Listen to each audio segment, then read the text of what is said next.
যুব সাথী বা এরকম ধরনের কোনো একটা প্রজেক্ট বাজারে আনা হলো, যাতে কিনা প্রতিদিন 50 টাকা বেকারদের, অর্থাৎ মাসে 1,500 টাকা করে সরকারের তরফ থেকে দেওয়া হবে। আমরা প্রথম থেকেই বলেছিলাম যে এটা একটি প্রতারণা। তার কারণ হচ্ছে যে এই যে যুবদের নিয়ে যে ছেলে খেলা, সেটা বারবার এই সরকার করেছে, তৃণমূলের সরকার করেছে, যেটা দুর্ভাগ্যবশত কখনোই রাজ্য সরকার হয়ে উঠতে পারেনি। আপনারা জানেন যে 2013 সালে প্রথম এই যুব প্রকল্প যুবশ্রী নাম নিয়ে আসে। তারপরে আবার যুবকদের জন্য আলাদাভাবে 2021-এর আগে এটাকে আনা হয়, রিইন্ট্রোডিউসড। তারপরে আবার বাতিলও হয়ে গেল। সেই সময় 17 লক্ষ ফর্ম এইরকমভাবে অফলাইনেই জমা নেওয়া হয়েছিল।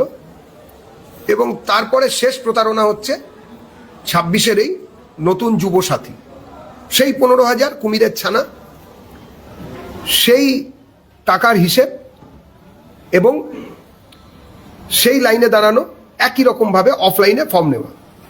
গতবারে যে 17 লক্ষ ফর্ম জমা নেওয়া হয়েছিল, তার ভবিষ্যৎ কি হয়েছে সেটা মানুষের সামনে আসেনি, না আসাটাই স্বাভাবিক। তার কারণ এমপ্লয়মেন্ট এক্সচেঞ্জ মাননীয়া তুলে দিয়েছিলেন আসার পরে পরেই, যাতে হিসেব না থাকে কত লোক বেকার আছেন, বেকারিত্বের জ্বালায় কত লোক ভুগছেন। আর তারপরে এমপ্লয়মেন্ট এক্সচেঞ্জকে মার্চ করিয়ে দেওয়া হলো আমাদের এই শ্রম দপ্তরের সঙ্গে। এমপ্লয়মেন্ট ব্যাংক বলে কিছু একটা চালু করার নাকি চেষ্টা হলো, সেটা খায় না গায়ে মাখে, ধম্মে আছে না জিরাপে আছে সেটা আমরা এখনো জানি না।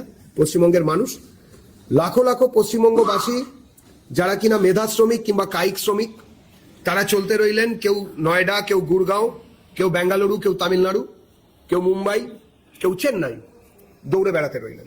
এমনকি পিছিয়ে থাকা, আদ্যন্তভাবে পিছিয়ে থাকা নর্থ ইস্টের, পূর্বোত্তর ভারতের যেসব রাজ্যগুলো, মেঘালয়, নাগাল্যান্ড, মিজোরাম, আসাম, যেগুলো বাংলার তুলনায়, পশ্চিমবাংলার তুলনায় অর্থনৈতিকভাবে অনেকটা পিছিয়ে ছিল, ঝাড়খণ্ড, বিহার এবং উড়িষ্যা ইত্যাদি বেশ কয়েক দশক পিছিয়ে থাকার পরে প্রায় সমান সমান হয়ে গেছিল, সেসব জায়গাতেও এখন পরিযায়ী শ্রমিক হিসেবে প্রচুর পরিমাণে বাঙালিকে পাওয়া যাচ্ছে।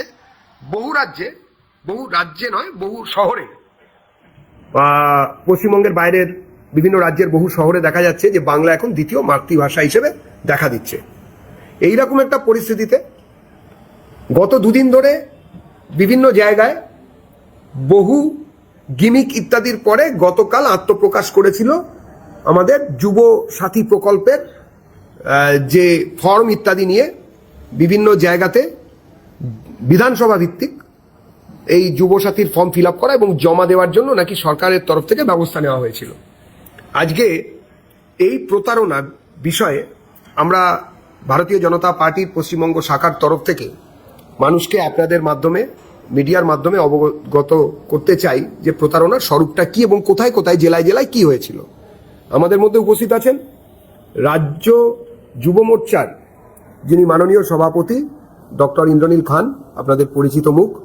উপস্থিত আছেন মাননীয় সোশ্যাল মিডিয়ার, রাজ্য বিজেপির সোশ্যাল মিডিয়ার যিনি ইনচার্জ, শ্রী সপ্তর্ষি চৌধুরী। এবং আমরা এখন আপনাদের এই ভিডিওটা এখন দেখাবো। তার আগে একটা ছোট্ট কথা আমাদের মিডিয়ার বন্ধুদের জন্য। আমরা আমাদের অরবিন্দ ভট্টাচার্য, যিনি আমাদের এই বিটে প্রায় আসতেন, তাকে আমরা গতকাল হারিয়েছি। তো খুবই দুঃখবহ ঘটনা যে অরবিন্দ বাচ্চা ছেলে, আমাকে দাদা বলে ডাকতো, সে আর নেই। আমরা এটা খুব ব্যথার সঙ্গে স্মরণ করছি যে এরকম একটা ঘটনা ঘটেছে। আমাদের একজন তরুণ সাংবাদিককে আমরা হারিয়েছি এবং আজকে বোধহয় তার পোস্টমর্টম শেষ হয়েছে। এবং আজকে বাঁকুড়ার থেকে ছেলেটি এসেছিল, একটি প্রান্তিক জেলা থেকে, এবং আপনাদের মধ্যে আপনাদের সঙ্গেই থাকতো, আজকে নেই। এটা ব্যথিত চিত্তে ভারতীয় জনতা পার্টির মিডিয়া ডিপার্টমেন্ট স্মরণ করছে। আমরা ভিডিওটা দেখাবো এখন।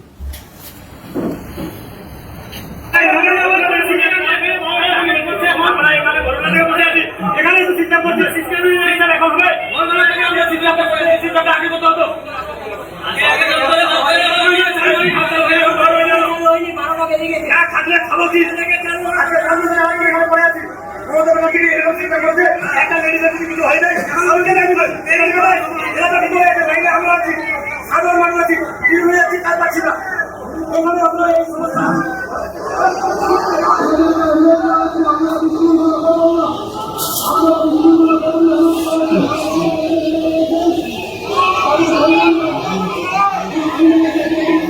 আপনাদের কাছে দৃষ্টি আকর্ষণ করছি যে কারা গ্রহণ করছেন এই যে আবেদনপত্র অফলাইনে নেওয়া হচ্ছে, কারা নিচ্ছেন? কোনো সরকারি আধিকারিক? কারা নিচ্ছেন? চলবে, আমার কথার মাঝে মাঝেই ভিডিও চলবে, লাইট ওরকমই থাক, আপনারা দেখুন যে কারা নিচ্ছেন, কারা নিচ্ছেন।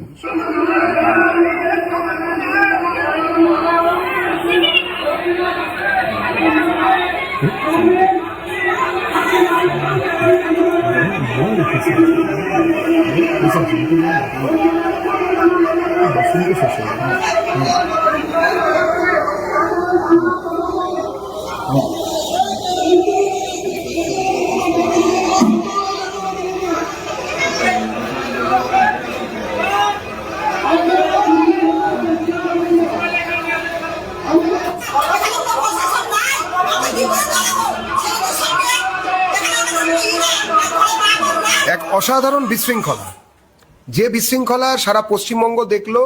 বিশৃঙ্খলা হচ্ছে পশ্চিমবঙ্গের মানুষ, মালদার মানুষ, প্রান্তিক জেলাগুলির মানুষ, পশ্চিমবঙ্গের মধ্যে কলকাতার 20 কিলোমিটার বাইরের যে পশ্চিমবঙ্গ, যেটা কিনা এখানকার লোকেরা দেখেন না, দেখতে পান না, দেখতে চান না, তাদের কোথাও মায়েরা ভিড় করলেন ছেলের জন্য, ডক্টরের ছেলে, ডাক্তারি পরীক্ষায় পাঠরত ছেলে, আইআইটি বা আইটিআই এর যারা পাশ করেছেন সেরকম মেধাবী ছেলে, যারা সত্যি বেকার, বিভিন্ন জায়গায় পড়াশুনো করছেন, তাদের অবস্থা আপনাদের সামনে দেখানো হচ্ছে। আবার দেখুন।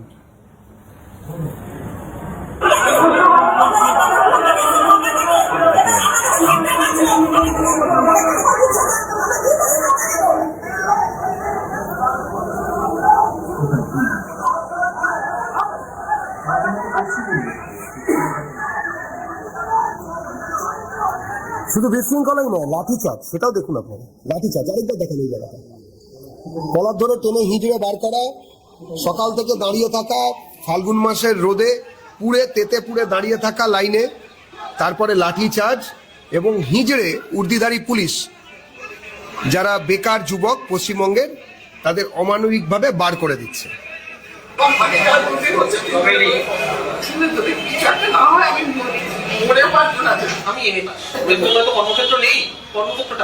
নদিয়া রানাঘাটের বাসিন্দা এই যুবক আবার ইংরেজিতে স্নাতকোত্তর ডিগ্রি অর্জনের পাশাপাশি শিক্ষকতার শব্দ নিয়ে বিএডও করেছিলেন, কিন্তু চাকরি না মেলায় বাধ্য হয়ে বেকার ভাতার জন্য আবেদন করেছেন। এই হচ্ছে পরিস্থিতি।